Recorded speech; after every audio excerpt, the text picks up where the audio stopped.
On today's show, Tesla reveals Powerwall changes, plans like electricity plans, and we need to talk about Model S next design choices, solar tax on Australians, and how augmented reality will make driving safer.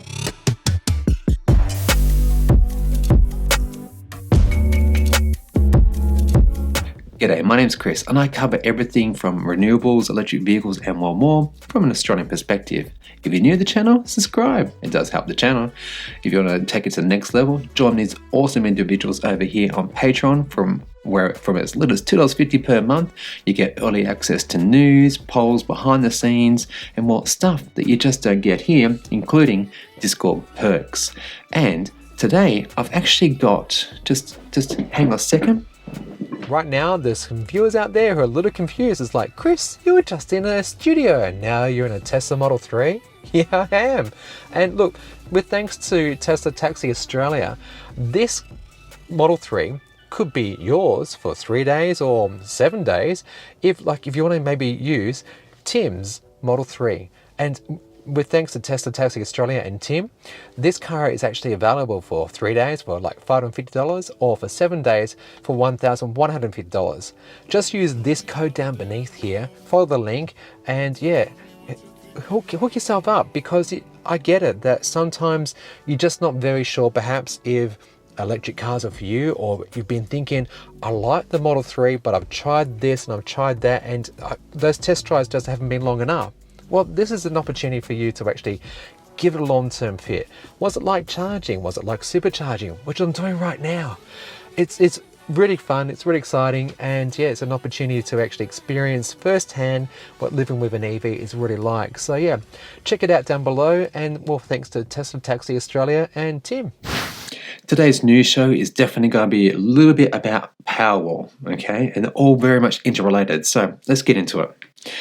I've got a bit of Powerwall news, and I'll kick it off first with saying that in Australia, uptake of household battery systems increased 20% on last year. Now, this is on the background rather of like COVID-19, so that's actually mighty impressive.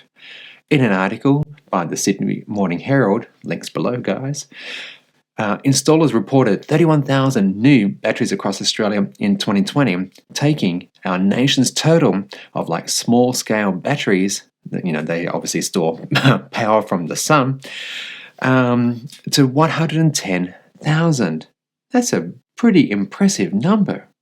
For those keeping score, in third place we have New South Wales, second was Victoria, yay for us, and the winner? South Australia, with 26% of all installations in 2020. I'm guessing that's because of the state government's continuing expansion of the virtual power plant which uses Tesla Powerwalls, so go you South Australians. In related news, Australia has one of the highest rooftop solar penetration rates in the world. Domestic solar grew 30% across the nation last year, adding 3,500 megawatts, with total number of rooftop solar panels now surpassing 2.5 million. But the honeymoon for Australians helping out with clean green power might be coming to an end for two reasons. First, the feed-in tariff for Victorians, that's like the money that we get from your energy company for sending electricity into the grid to be maybe used at your neighbour's house or a business down the road. Well, from July 1 this year, it's going to drop to 6.7 cents per kilowatt hour. Announced last month by the Essential Services Commission, this minimum solar tariff represents a 34% drop from 10.2 cents per kilowatt hour to, well, obviously this new one coming soon. And I might make a little caveat here in that your retailer doesn't have to actually have this rate. They could have different rates, but nonetheless, the minimum offer is going to be this new little dismal amount. So, what does that mean to everyone who has solar in Victoria? Basically, unless you pay 6.7 cents per kilowatt hour in energy costs from the electricity that you buy in from the grid, you need to make use of that power yourself. Or, getting back to the original story here, store it in one of these. But if that was the case in America, well, guess what? You can no longer order a Tesla Powerwall 2 by itself. Nope. Yeah, this news is about, 2 weeks old, and homes in the US can only get a Powerwall if they pony it up or combo it rather with the Tesla solar offerings. Okay, so it's a bit of a supersized combo. So most analysts think that this is due to, for Tesla, they've got very much a high demand on storage products, and the only way to manage this demand is by increasing the cost of the unit or making you have to bundle them in with other things. So yeah, just remember, folks, Tesla's great, don't get me wrong, I've got Powerwall 2 myself, but there's other people out there. There's LG, there's Bosch, there's Mitsubishi, there's other battery products out there, not just Tesla. So nonetheless, my Powerwall 2 out there, the repay for me, I calculated to be at least 8 years, and I paid just a bit over $10,000 for it. So do your sums, check out the numbers, but essentially, with solar feed-in tariff for Victorians falling, you're better off just using the electricity in the day that you generate. So put some washing on, charge your EV, put the air conditioner on, run a heater. I don't know what it might be, but use that power, because essentially there's not much use sending it to the grid for such a dismal rate. Sticking with Tesla's Powerwall for a moment, and those in South Australia, listen up. This might be of interest to you.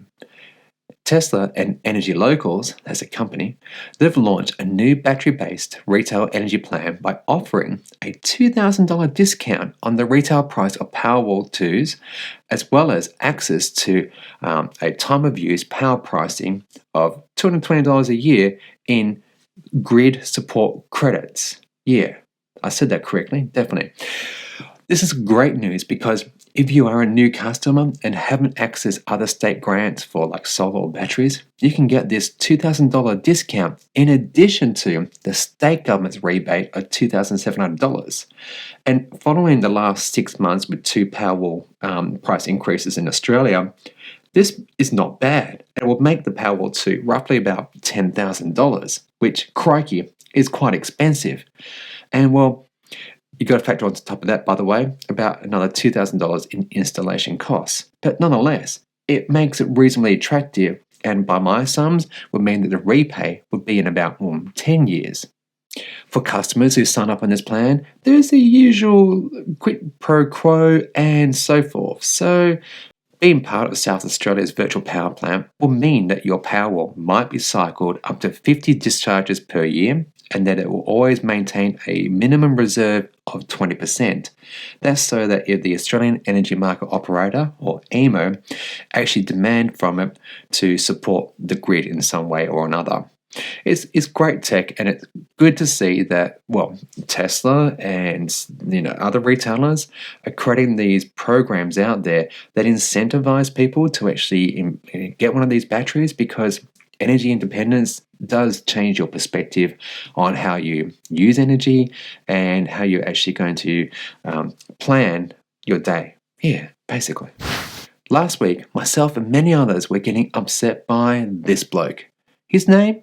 Ben Barr. He's the CEO of the Australian Energy Market Commission, or AMC, or AMC. Yeah, AMC, as I like to call him.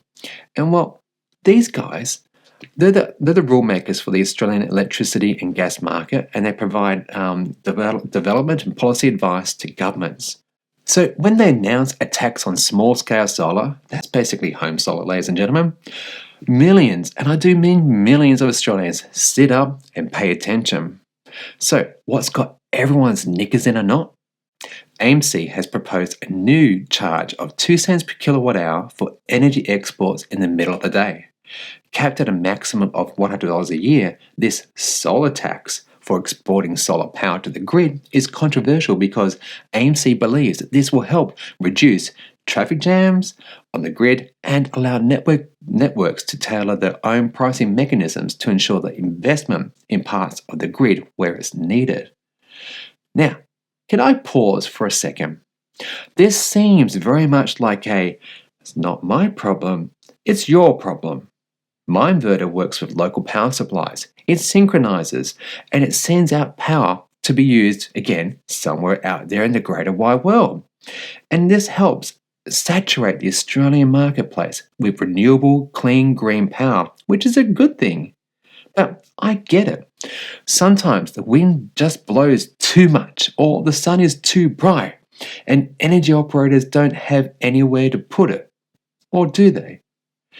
Mid last year, the Australian Renewable Energy Agency, or RENA, who support research into development like renewable energy, things like solar, wind, things like that, along with Ausgrid, the Australia's East Coast electricity distributor, they set up some framework and real-world projects and trials on this community batteries. These are actually large-scale grid-sized batteries of at least 100 megawatts and mean that small-scale solar, again, home solar, my solar, your solar, is collected locally and in a shared battery. In turn, these homes receive money for sending power to it, which they might then draw on later when the sun doesn't shine, or say if someone in the community needs that power now. It's essentially a win-win. But I guess in defense of AMC, you don't get something for nothing. To have one of these batteries on a curbside near you, you have to pay for the cost of it. You become an investor, and as such, you can access all the benefits that comes with that. It's an interesting concept, and the maths must work out. Otherwise, who would do this sort of stuff? Because literally, these things cost tens of thousands of dollars and wouldn't get off the ground, would they?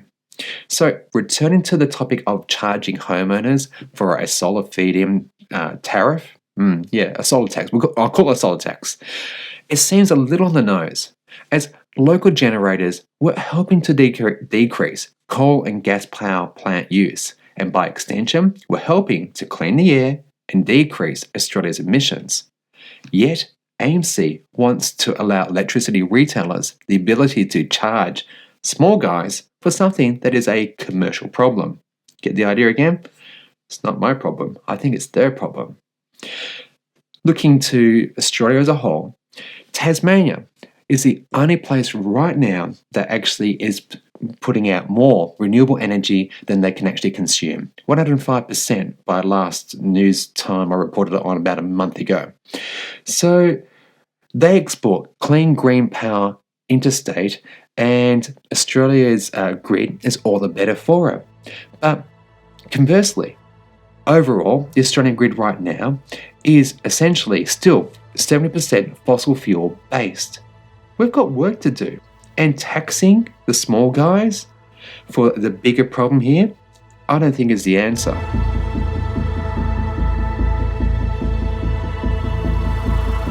Right now, more than 2.6 million homes are running on solar. That's about 30% of Australian homes, and they're contributing 12 gigawatts of power to the grid, which helps everyone actually lower their electricity prices and hastens the exit of dirty old coal-fired power plants, and what actually makes utility companies embrace this energy transition. The community battery idea is not new, and I remember hearing about it 2 years ago, whereby local suburbia people who set themselves up are actually have been installing these batteries to soak up the solar that gets installed in those areas, because typically new suburbs, people build into the cost of the house solar, and so there's a lot of solar in those areas. And oh my gosh, how many times have I said solar? But you get the idea. This is a good answer to obviously a problem. But, I get it. This 2-cent charge could actually help build more local batteries and add yet another connection to another wind farm or another solar farm. AMC, make it fair. Pay small-scale operators, you and me, pay us the same feed-in tariffs that you pay the big guys. Then I think you'll have a system that rewards people for installing solar. Okay, it's time for upcoming events with links to more information about them below. And first, I'm calling out on all MGZS EV owners in the area of Albury-Wodonga to consider showcasing their car and providing maybe some education and maybe even rides about that car in the Off-Grid Living Festival. This 2-day event, held in El Dorado, Victoria, will be on the 10th and 11th of April and will see more than 10,000 people attend, where they'll learn not only about perhaps your EV, but also they've got some Model 3s there, they've got some Konas there. So if you do have an MG, represent. April is all about helping each other. So start thinking about World Health Day on April 7, or perhaps even Earth Day on April 22. This global event, now celebrating more than 30 years of action, education, and starting political change, has a theme of Restore Our Earth, which examines natural processes, emerging green technologies, and well, like this show, this is kind of what I'm doing here. So start thinking about how we can actually restore the world's ecosystem one person at a time. Share this video, share what you learn from it, and tell that friend, that colleague, whoever it might be, who is a bit of a doubter, and say, we can't get there. I've met them. They're constantly in my comments. And yeah, the more we can support these sort of programs and celebrate all the change and wonderful things that people are doing in the world, the better. So yeah, check out the events listed below. This week, I didn't see any news on new EV chargers opening in Australia, nor did I see any comments from you guys or video submissions for that matter. So look, if you do, please don't hesitate to get in contact with me. There is a link and more information below. But I did see this, and let me just say it correctly. The Shetland, I said Shet, the Shetland EV charger. This thing is special because it's actually providing power to your electric vehicle via tidal energy. Yes, tidal energy from the ocean, the Atlantic Ocean in particular. Located in Scotland, this massive wind turbine device actually sits underwater and uses ocean currents to turn the propellers, which then send that energy to either this charger or perhaps some batteries. Amazing, right? Okay, let's do a quick round of bites. Audi unveiled its Q4 e-tron. This spacious electric compact SUV looks good and will be available this year. Whilst details on specifications are yet to be revealed, no doubt this SUV will do extremely well based upon its looks, badge, and tech. In America, Tesla has started accepting Bitcoin as payment. I tried to get some footage of this, but unfortunately couldn't because I was looking for this Bitcoin symbol next to order. Unfortunately, I could not see such a button, but Elon has reassured purchasers that this is something that can be done right now. If this does come to Australia, essentially this is how it's going to work. On the Tesla order page, it will tell you both the dollar price and the Bitcoin equivalent price. For example, if the payment web page shows a payment amount of $100 or 0.00287508 Bitcoins, you'll enter that amount into the field in your Bitcoin wallet. But keep in mind, if you take too long, the price will expire and you'll have to start over. This is no doubt exciting as there are many early Bitcoin adopters who can use the massive Bitcoin portfolio. It's kind of hard for me to say Bitcoin. I don't know why. It's not a hard word, Chris. Anyway, so that massive portfolio that they've probably amassed, because remember this thing started at cents, then dollars, and then just exploded. You could be buying some awesome car tech, or solar, or Powerwall. Not in the US, see before. But nonetheless, I think from today, this is something that's going to be very exciting, and I do hope it comes out to Australia. Check this out. This is Audi's upcoming augmented reality heads-up display that combines real world and virtual worlds together. Designed to project important driving information about speed, sat-nav, directions, and vehicles doing silly things, the system works by projecting onto the windscreen, creating a virtual heads-up display about 10 meters in front of the driver. Audi says the system will overlay important information in real time and help improve safety for all road users. If you want to see this video in full, including more footage of the Audi Q4, please do consider joining us over here on Patreon, as these guys got to see this video footage and a lot more, including behind the scenes content, news, and things I just can't bring you here. So yeah, again, from as little as like 62 cents per week or $2.50 per month, You get all those perks and a lot more. And before I get into my final story, I just want to do a little bit of housekeeping for one quick second. This week is Easter, so next Monday there'll be no news show. Cue the sad sounds. But nonetheless, the guys over there on Patreon will continue to get content from me. So again, if you want to see what next week's news show looks like, yeah, join us over there. That'd be appreciated. So let's get out of the studio and back in to the Tesla Taxi Australia, because the last story is about, well, guess what? Another Tesla. So let's go. Okay, for this news story, I thought it'd be a great opportunity to actually get back into Model 3, because you may have seen some leaked footage of the Drive Select in the upcoming S and X refresh for 2021 that the Americans are going to get sooner than later. Lucky little buggers. 2022 Australia, sadness, I know, I get it. And it got me thinking. Now, check this out and put your comment down below. Do you think this is the way it's going to be operating in the Tesla Model S and X 2021-2022 model? To me, I hope not. I understand where they're coming from here, and that they've removed some of the stalks from the upcoming model, and that is completely fine. I understand that. That's something that's in Formula One cars. That's actually in some very high-end racing cars that you can buy that are street legal. And the controls on the steering wheel make perfect sense. But the sliding up and down like that, well, Elon suggests that it's actually going to be based upon the AI. So there's the camera, sensors, and things like that. It's going to understand, hey, maybe you're going to want to actually use this and change to go forwards and backwards. Yeah, absolutely.